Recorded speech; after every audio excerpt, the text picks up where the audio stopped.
Hello, everyone. I see people joining. We're going to start in just a minute. It's noon already. Okay. Yeah, I see the numbers going up, and I think we can start, right? Yes. Okay. Hello. Welcome, everyone. Thank you for joining us today. We have a great presentation scheduled for today. Patricia Carbone will present FBAR penalties after Bittner versus United States, a great case to know about. The CLE course code for today is 7661. Again, the CLE course code is 7661. Don't worry, for those who are joining later, as always, we're going to share the materials and the CLE course code in the chat box. Also, if you have any questions, please use the Q&A box to share any information. If you have issues with audios, anything, please use the chat box. We're going to be paying attention to that. I think we can officially start, but before we do, I would like to present Mr. Armando Ureña. Thank you so much. Armando is representing Snowden Lane Partners, one of our sponsors. We really appreciate your support, Armando. Please, if you can share some information with all our attendees about your company. Sure. Hello, everybody. My name is Armando Ureña. I am a senior partner with Snowden Lane Partners. We are a boutique wealth management firm headquartered in New York, but have 10 offices throughout the country, including South Florida, where my team is based. We are a boutique firm, but not tiny. We manage approximately $10 billion for US and offshore clients. As a firm, about 30% of our assets come from offshore clients, mostly in Latin America and Europe. I assume that so far, everything I said, it sounds familiar, but I would like to share just one piece that I think illustrates how we strive to be holistic wealth managers in everything that we do. You're seeing this roadmap to financial wellness, I assume, right? And what this is a checklist that we use to make sure that we are on track in addressing the wealth management issues that most clients, high net worth clients, face.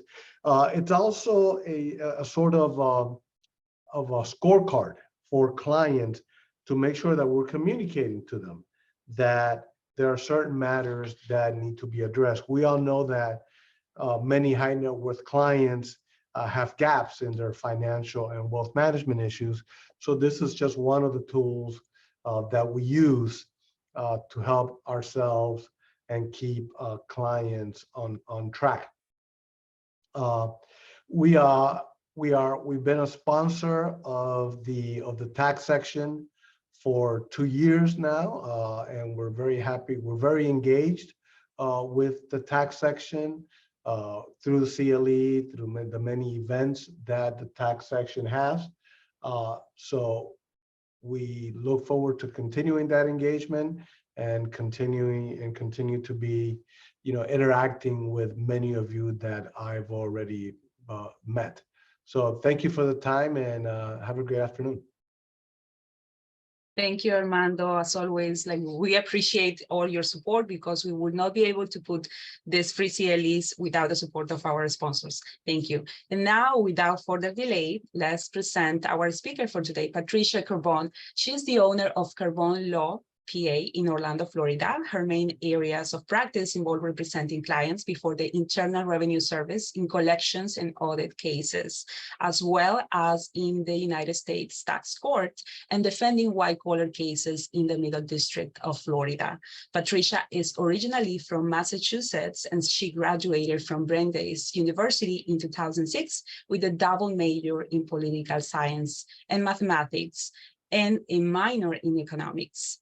She began her legal career in Orlando, Florida in 2010 after graduating from the University of Florida, Levin College of Law with a JD and a Master's of Law degree in taxation. Patricia, thank you so much for being here today. The floor is yours. Thank you. I'm going to share my screen now and go into the presentation.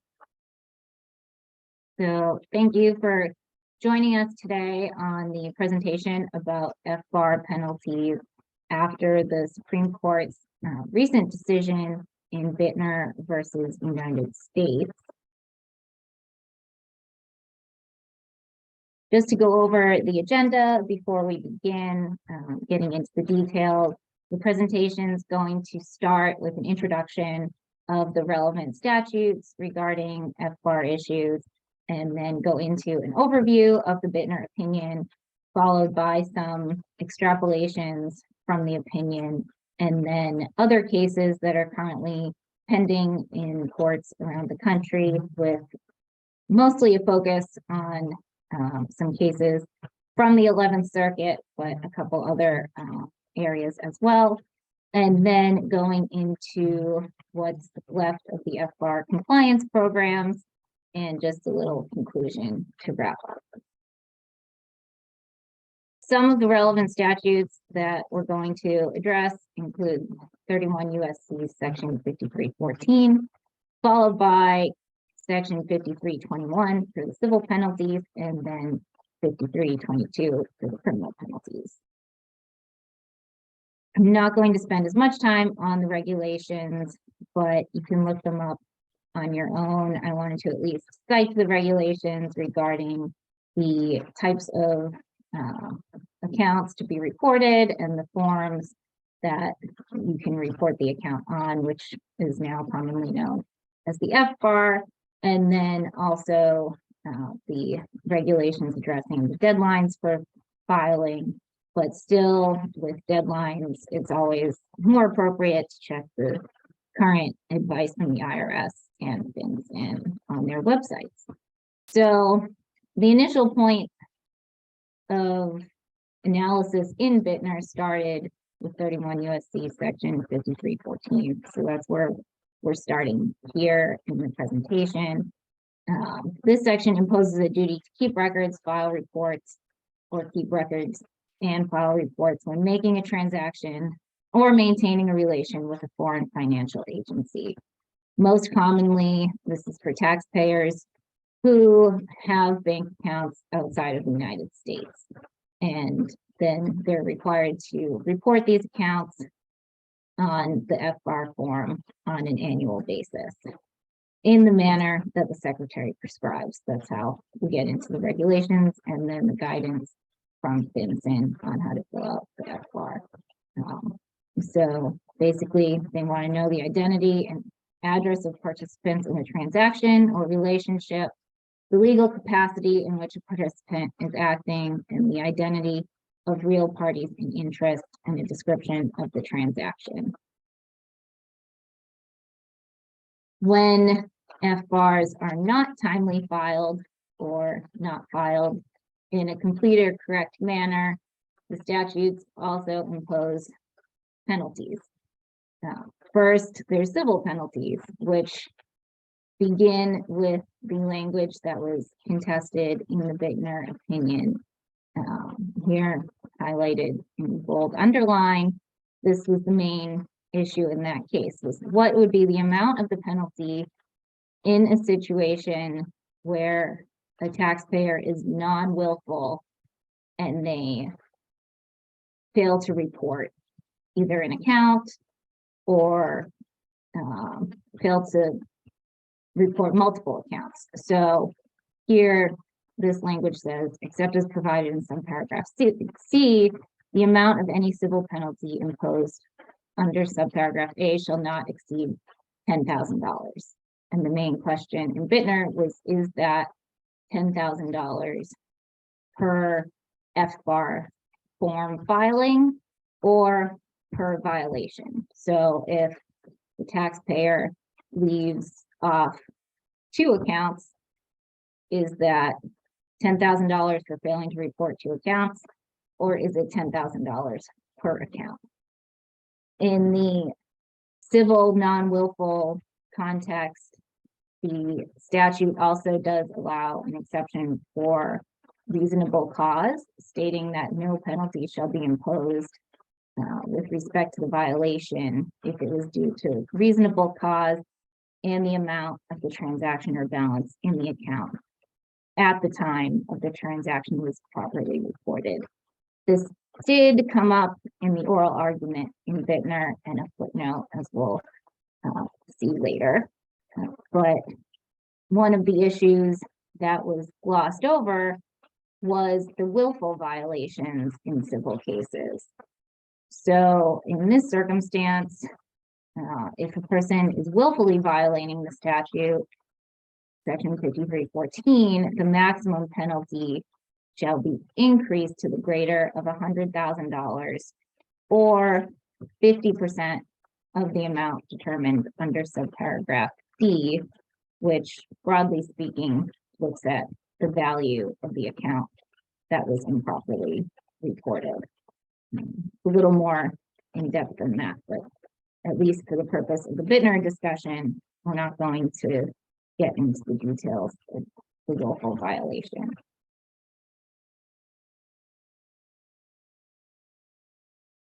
Another part of 5321 that has been relevant in some of the pending cases is the statute of limitations. So I pulled out that language here just so people can have a reference about the time that the Secretary of the Treasury has to assess the civil penalty anytime before the end of the 6-year period beginning on the date of the transaction with respect to the penalty is assessed, and then commencing a civil action is another 2 years, and potentially even if the government seeks criminal penalties, they can still seek additional civil penalties. That's also provided in section 5321. And then this criminal penalties obviously are a lot harsher, which is shown here. If there's a criminal violation, you can be fined not more than $250,000 or imprisoned for not more than 5 years, or both. And then to get into more of the details of criminal penalties, we would also have to look at the sentencing guidelines.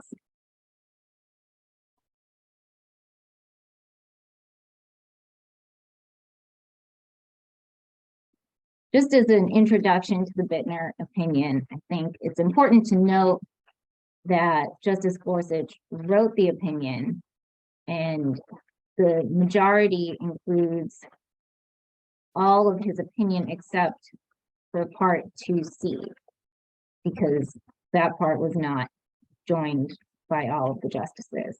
So when looking at the opinion, that doesn't have the same weight as the rest of the majority. So that's an important note going into the reading of the opinion, and just to be mindful of when looking for language that you're going to potentially cite in a case. This one in particular, you have to be very careful looking at what part of the opinion that you're citing to for the weight of that. And since it was written by Justice Gorsuch, the opinion is very textual and goes into a lot of detail about the language of the statutes and the history and writing of the statutes. The overall holding is that the $10,000 is the maximum penalty in non-willful cases on a report by report basis. So non-willful cases, the penalty is going to be $10,000 for the report that's filed in that year.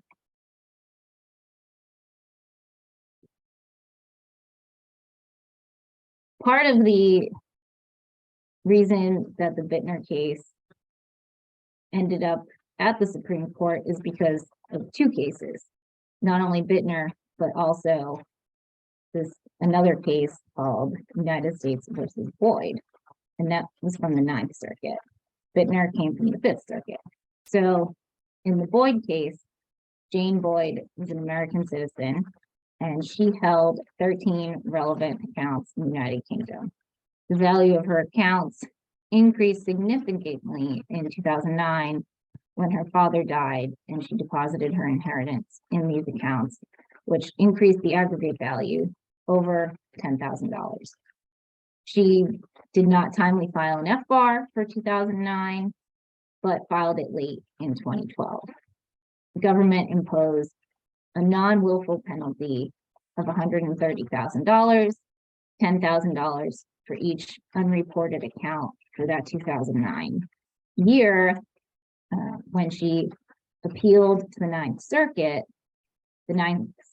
held that she should only be subjected to a single maximum penalty of $10,000 for the 2009 year.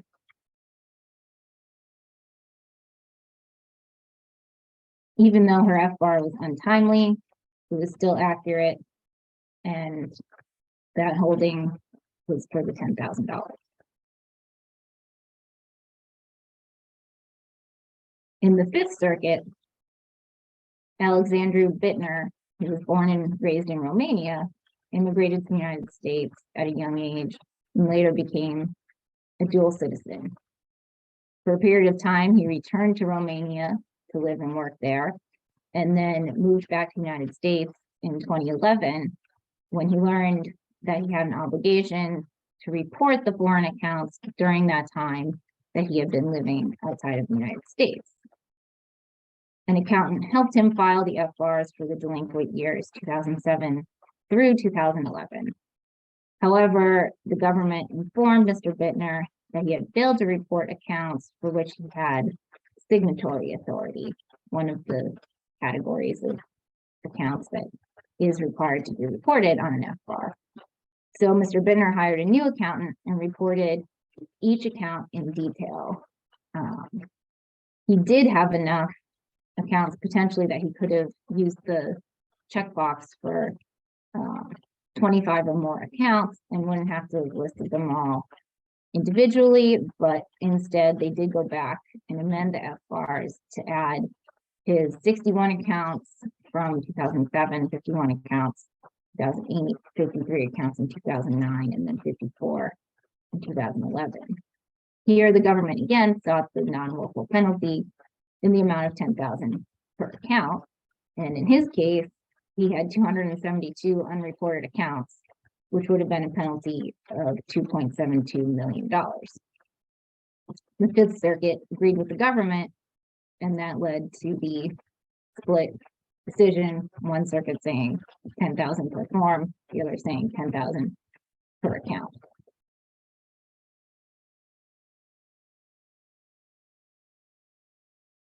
Just to go into some of the highlights from the majority opinion, again, this slide skips over the part 2C because that's not technically in the majority.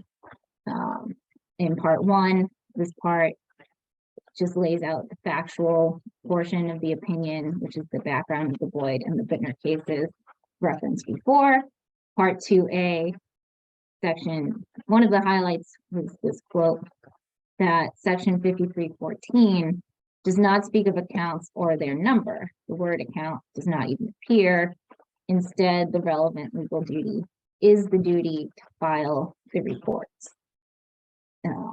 So that's where Justice Gorsuch begins the textual analysis of the Bank Secrecy Act statutes, beginning with section 5314, and then going into section 5321 for the civil penalties specifically.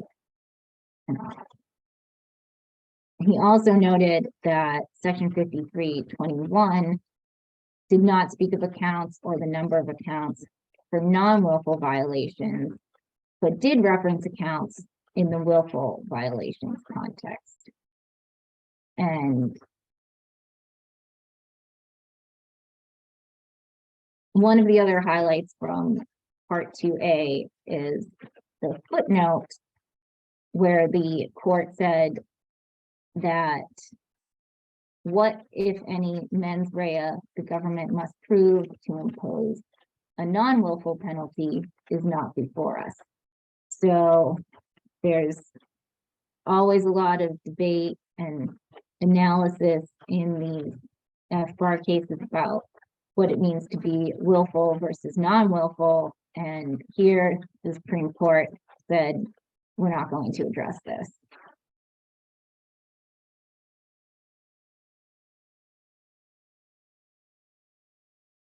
Again, this is very strict in the statutory interpretation landscape. Justice Gorsuch was really looking to distinguish the non-willful penalty from the willful penalty, and looked at the theory of expressio unius est exclusio alterius, the statutory interpretation that when Congress includes particular language in one section of the statute but omits it from another section, then they're going to understand that difference in the language conveys a difference in the meaning.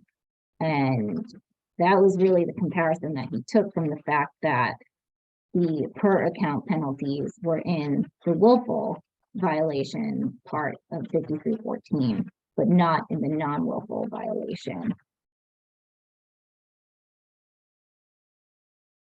In part 2B, Justice Gorsuch looked at some of the guidance that came out from the agencies about the non-willful penalties, and essentially boiled it down to this quote here on the slide that the government represented in their warnings, fact sheets, and instructions that the penalty for a non-willful violation would be $10,000. He looked back at some of the notices from the Department of the Treasury dating back to 2010 under proposed rules. The person who is required to file an FBAR and fails to properly file may be subject to a civil penalty not to exceed $10,000. Elsewhere, the government has told suspected FBAR violators that for the failure to file, the penalty cannot exceed $10,000. Taking some of this guidance, cannot exceed $10,000, seem to limit the government's interpretation to that $10,000. The court, he was very explicit to also say that the court is not taking the agency's guidance as controlling, but that courts may consider the consistency of an agency's views when they weigh the persuasiveness of any interpretation that the agency is proffering in court. And here, the government had repeatedly issued guidance to the public that was at odds with this interpretation of 10,000 per account in those statements that he found to be clear of saying will not exceed $10,000. They also looked back at the initial drafting by Congress, which stated again that the willful penalty would apply on a per account basis, and then later came back and added the penalty for non-willful violation. And another quote that seemed notable was this quote where they said, "But we do not see is any indication that Congress sought to maximize penalties for every non-willful mistake, whether a late filing, a transposed account number, or an out-of-date bank address." And he goes on to list some of the odd results that could arise in this 10,000 per violation for non-willful penalties. So I think one example was if there was a willful violation, 50% of an account, $100,000 account, the violation would be $50,000. But if it's a non-willful violation, 10 accounts totaling less than $100,000, you could still be subject to a higher penalty in the non-willful state.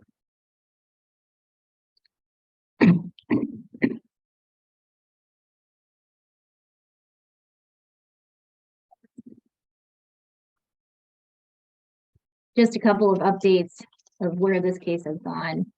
After the opinion was issued from the Supreme Court in April of 2023, the Fifth Circuit remanded the case back to the district court to settle the issue of what the final penalty would be. And then when I prepared the slides last week, the Eastern District of Texas had received a certified copy of the Fifth Circuit mandate dated June 20th, 2023. And if you want to keep following that case, I included the case number from the Eastern District of Texas that you should be able to search on Pacer. Some of the extrapolations from the Bittner opinion, we tend to think about what might be next for non-willful cases. Will there be more willful assessments by the government, just knowing that the non-willful penalty is capped at $10,000 per form? Will there be more criminal prosecutions because of the limited use of the non-willful penalty?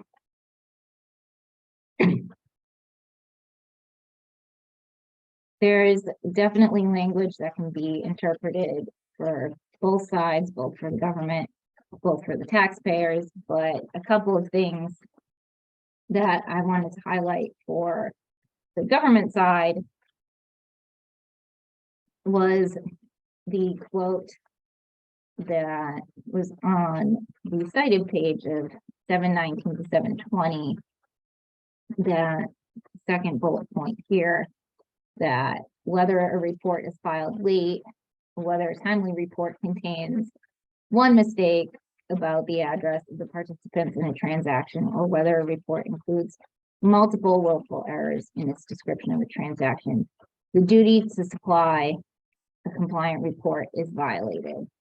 Put another way, the statutory obligation is binary. Either one files a report in the way and to the extent the secretary prescribes, or one does not.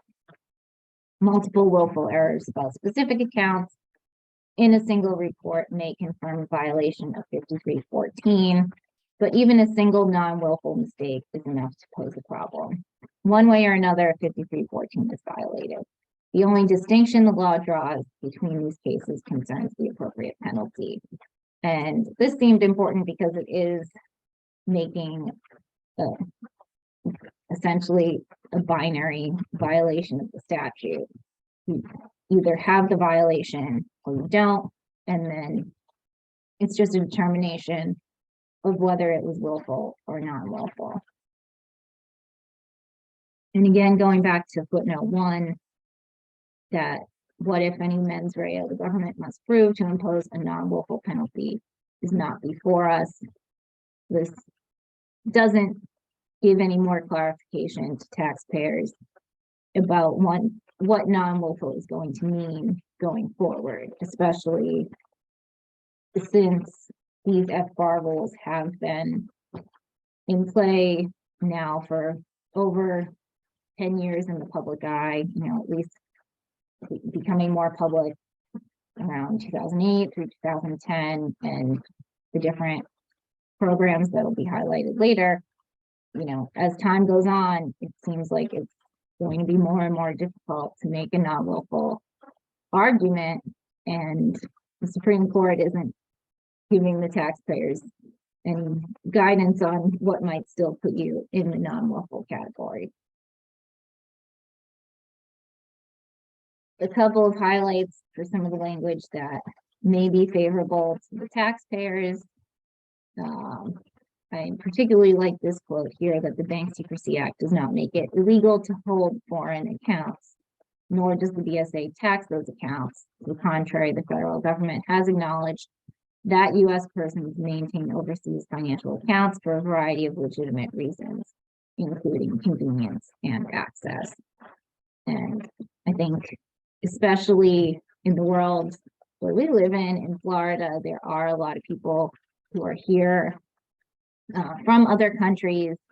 So it is good to keep this in mind, that not everybody is in that situation of having a Swiss bank account that is sort of in that UBS category or original founding of the offshore programs, but there are people who move here from another country and had a legitimate bank account before they came here, and maybe that still leaves opportunity for some of those people to come back into compliance in a non-willful streamlined program. Again, looking at some of the limitations in citing to section 2C of the opinion, in that section, Justice Gorsuch did discuss the rule of lenity and how that impacts Bank Secrecy Act penalties, especially here, comparing it to criminal statutes.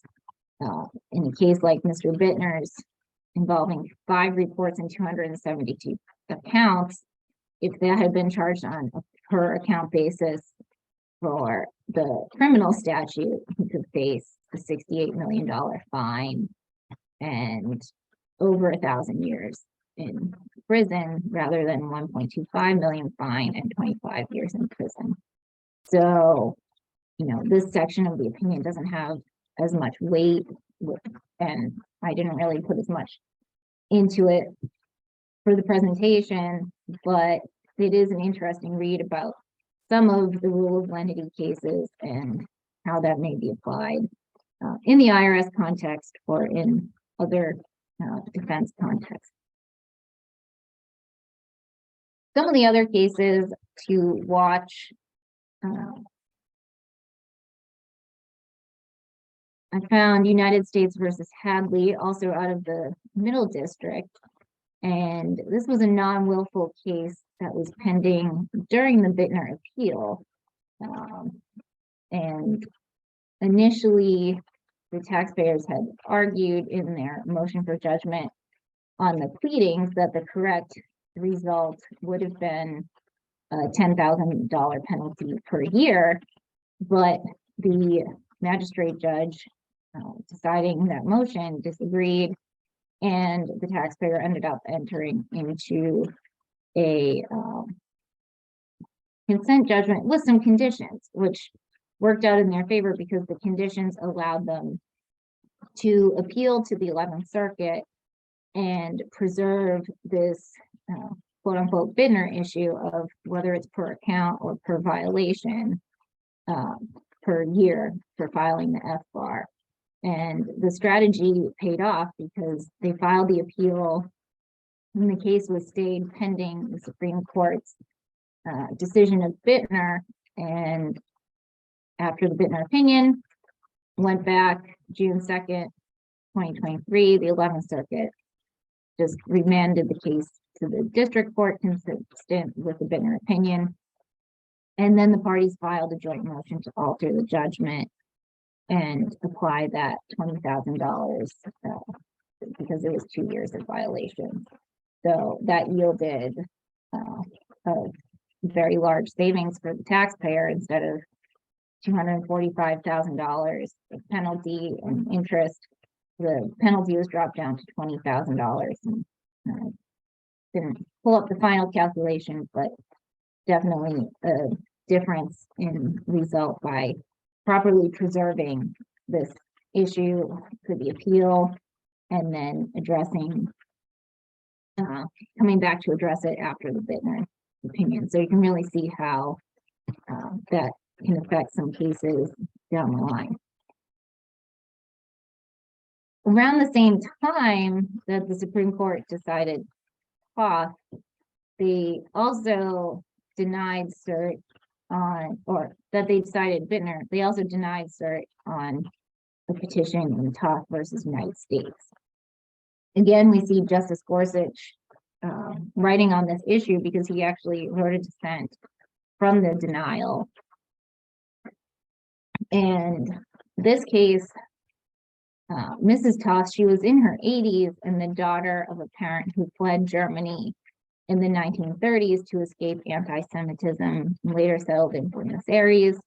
Her father had kept a reserve of funds in a Swiss bank account and encouraged her to do the same. She put money in the Swiss bank account just in case, but failed to report her accounts on the FBAR. She filed her first FBAR in 2010, and the IRS initiated an audit for prior years 2005 through 2009 and filed delinquent FBARs on her behalf. In this case, the IRS assessed the willful violation, civil willfulness, penalty of $2.1 million or half the balance of the account, plus another $1 million in late fees and interest. And here in the Supreme Court, Justice Gorsuch disagreed with the holding from the First Circuit that the Constitution's protection of excessive fines did not apply to Mrs. Toth's case because the IRS's assessment against her was not tied to any criminal sanction and served a remedial purpose. Whether this case leaves open the excessive fines argument for further consideration, as well as the taxpayer's degree of willfulness, is still up for debate. But there may be more cases about excessive fines heading that way.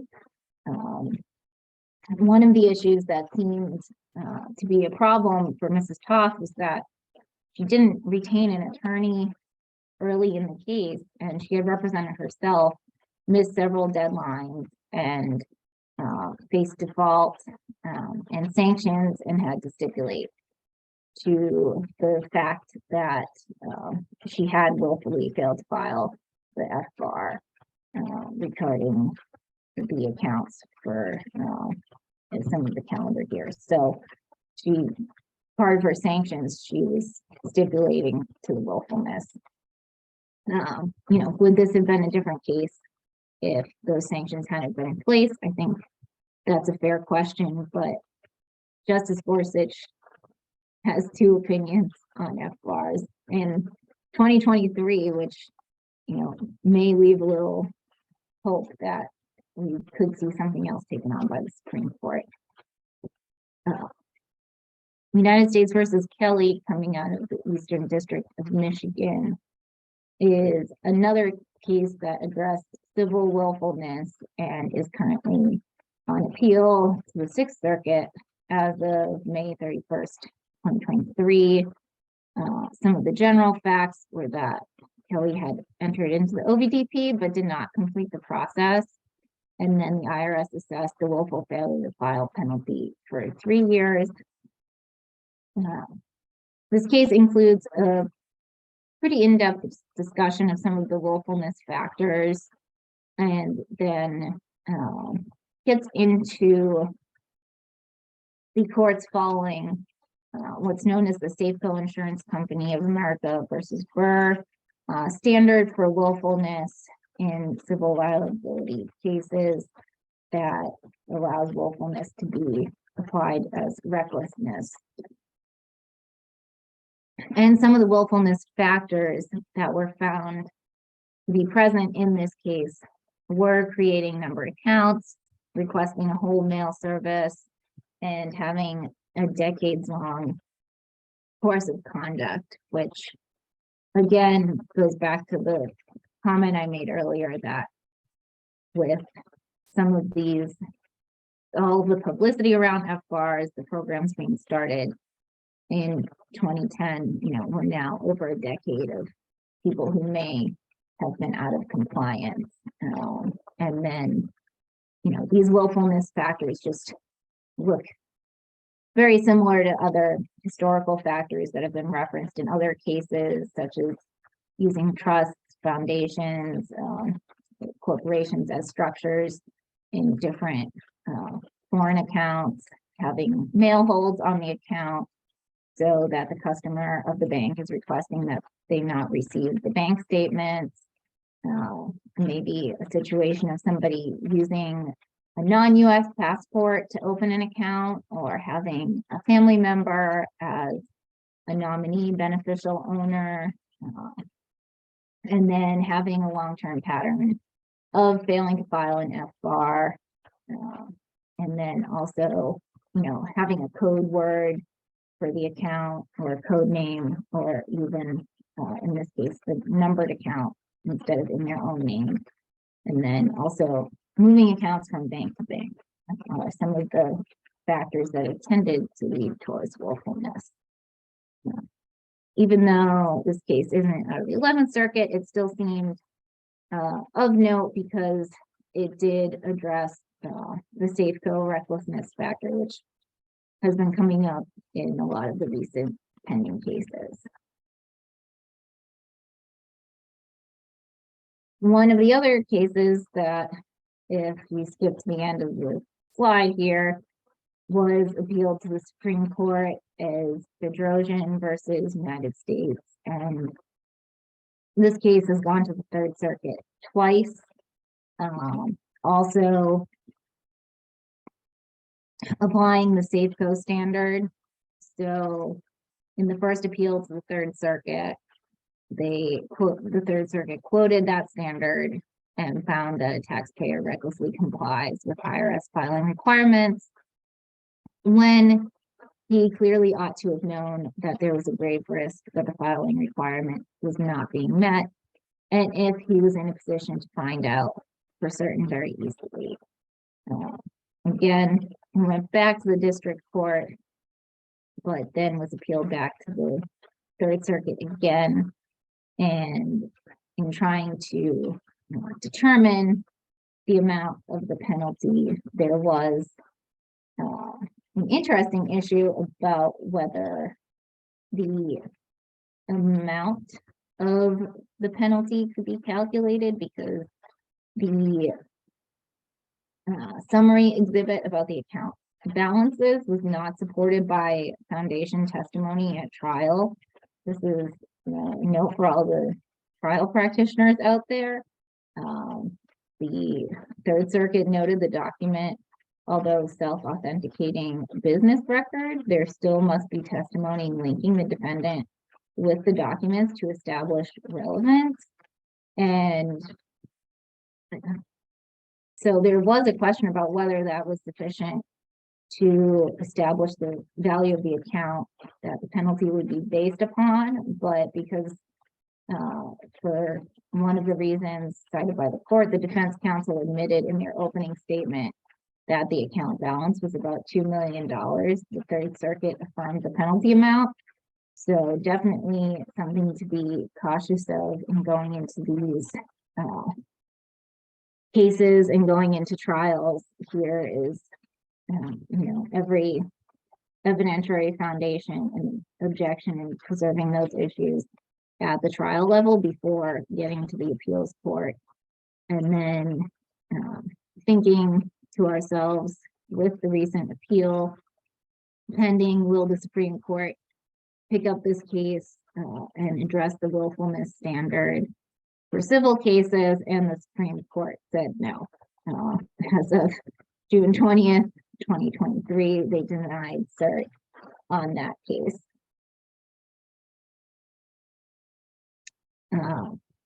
In the 11th Circuit, this case of U.S. versus Schwartzbaum is in its second return to the 11th Circuit, and kind of just to skim through some of the facts. One of the more interesting facts that was in the first round of this case was that initially the revenue agent wanted to assess a non-willful penalty, but the supervisor switched it to the willful penalty. And this came out as a willfulness case after that. So you can read some of the general information on the case. The first time it went to the 11th Circuit, the 11th Circuit followed the Safeco standard, applying that recklessness in willful penalty cases, and remanded the case back to calculate the penalty amount, because only the IRS could calculate that amount, not the district court. Now the case, after going back to the district court, was appealed again to the 11th Circuit, and Schwartzbaum is contesting the validity of the assessment based on statute of limitations, and that the penalty assessed was an excessive fine under the 8th Amendment. So a lot of these issues tie back together. That was sort of the tie-in with Toth is, whether Schwartzbaum is decided in the 11th Circuit on the excessive fines issue. Will that tie back to Toth? And maybe this is a better case to go to the Supreme Court and address the excessive fine issue again, unless the taxpayer wins on the statute of limitations argument. And so another case that's currently pending with some of these issues, even where we see one case be decided, there's still something else coming out. And this one is of particular relevance to people in Florida because it's started in Florida and then went to the 11th Circuit, so it's controlling on our work. Also recently, United States versus Jet Bay was a criminal trial in the Middle District of Florida that the government charged willful failure to file an FBAR for the year 2014, as well as 14 other counts. The FBAR count was one of the 4 counts that the jury found guilty, and then was hung on 10 other counts, including a not guilty on a wire fraud count relating to the 2014 FBAR. The sentencing date is scheduled currently in September 2023. This case was interesting because it is one of the few cases where the government charges failure to file an FBAR after streamlined filing. And here the government alleged that Mr. Jet Bay was not eligible for the streamlined program because they said his failure to file the FBARs was willful. But then for the FBAR year charge, Mr. Jet Bay did file the FBAR and amended the filing before the government began their investigation. Again, since there's still a lot pending in this case, I don't want to spend too much time on it. The FBAR compliance programs is a little bit brief here in the history of the OVDP, since we're getting short on time.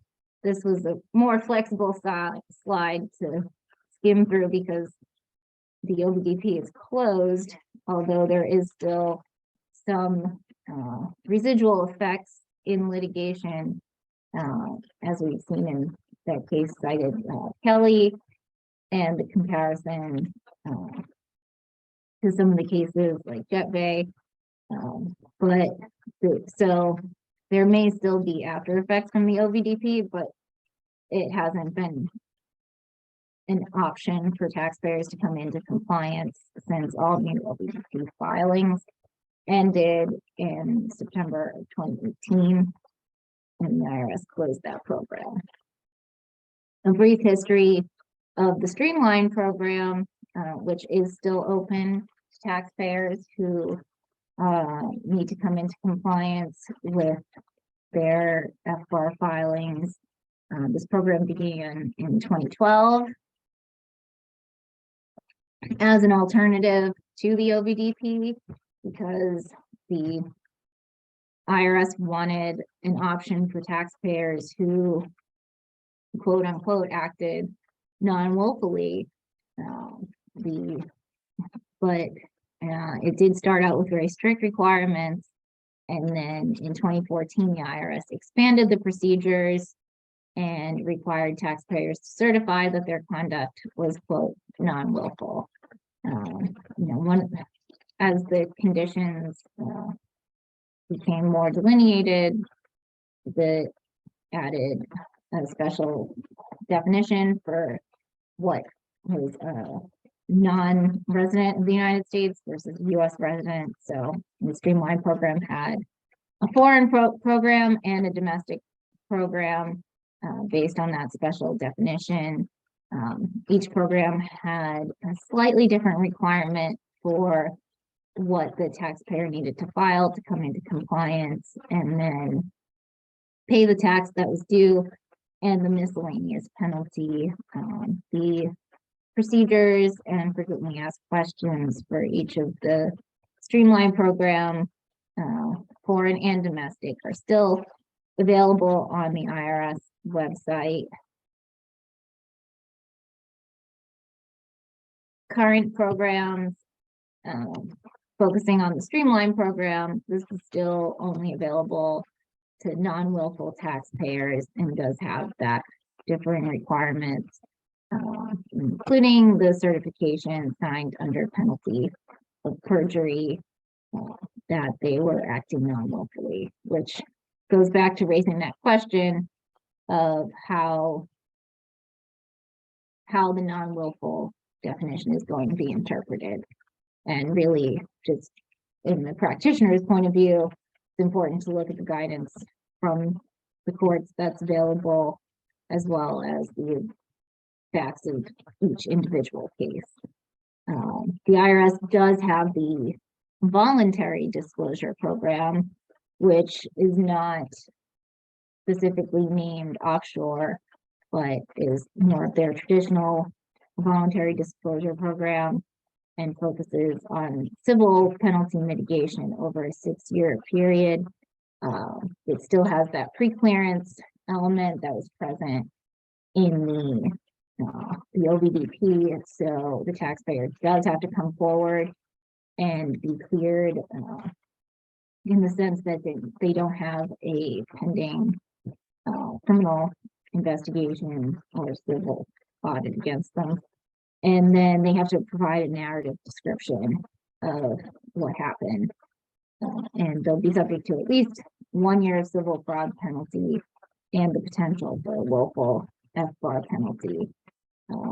It's not available for taxpayers who have illegal source income, but it is still a safe option if there's a taxpayer who is at risk of a willful violation and of a criminal prosecution. Some of the lessons from the recent cases is that the IRS does not automatically accept a non-willful filing, especially in the streamline situation.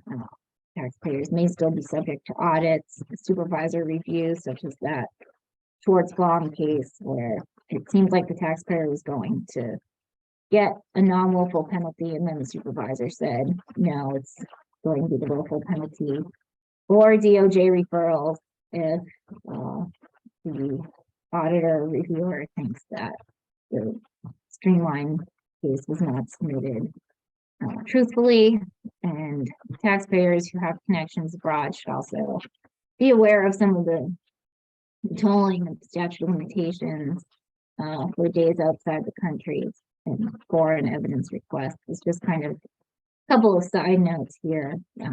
In addition, with the Title 31 penalties are not eligible for an offer in compromise. So that was basically the IRS saying that the offer in compromise is under section 7122 only allows the IRS to compromise Title 26 liabilities. So the taxpayer, if they try to put a Title 31 penalty on an offer in compromise, the IRS will send it back.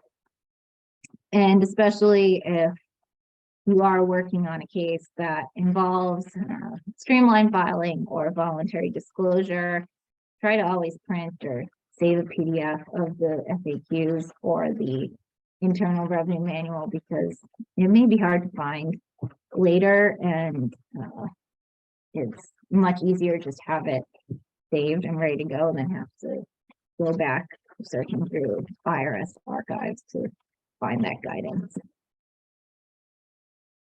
Conclusion of the Bittner opinion is that it's an interesting read. There's a lot of historical information about the writing of the Bank Secrecy Act statutes, the guidance from the IRS, and just learning more about the FBAR penalties and the FBAR system. But it may not necessarily foreshadow some of the future Supreme Court rulings, we can't predict which cases they're going to take and not take. And also, even though the OVDP is closed, FBAR litigation is still working its way through the courts based on those statute of limitations. It could be a while before these cases are all wrapped up. And then, Bittner, it's not the end of the line. It only gives that limited opinion in the non-willful civil context of the $10,000 per year penalty. So there's still questions regarding whether a taxpayer could prevail and overcome the civil willfulness penalty and potential criminal FBAR cases that may be more in the future or may be pending now. And then just a recap of some sources that were used based on the current disclosure programs and with the current case law here, as well as my contact information here at the end. So I think that wraps up in the right on time, but maybe a question. I'm trying to see.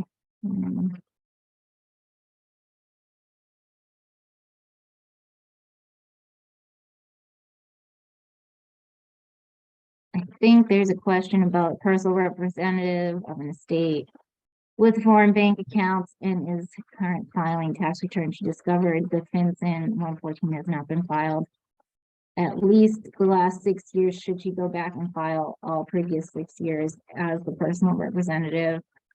I think with respect to that question and not knowing the facts or giving specific legal advice, I think, definitely consider some of the programs and see if there's more facts that would put it maybe in streamline or voluntary disclosure, as well as what are people advising clients who qualify for domestic streamline in light of Bittner limitation and 5% penalty. Again, I think it would be depending on the amount in the accounts, and whether, how much, what the compliance circumstances are. If they can qualify for domestic streamline, it may still be a better program. But again, a lot of these just depend on the facts of the case. If the 5% penalty is still mathematically better, that may be workable for them.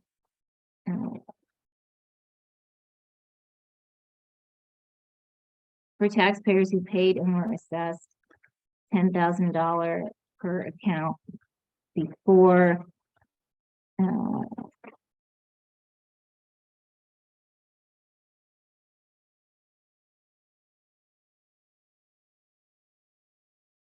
Bittner and Boyd, can they get a refund for the penalties that were overstated? If so, how do they get a refund?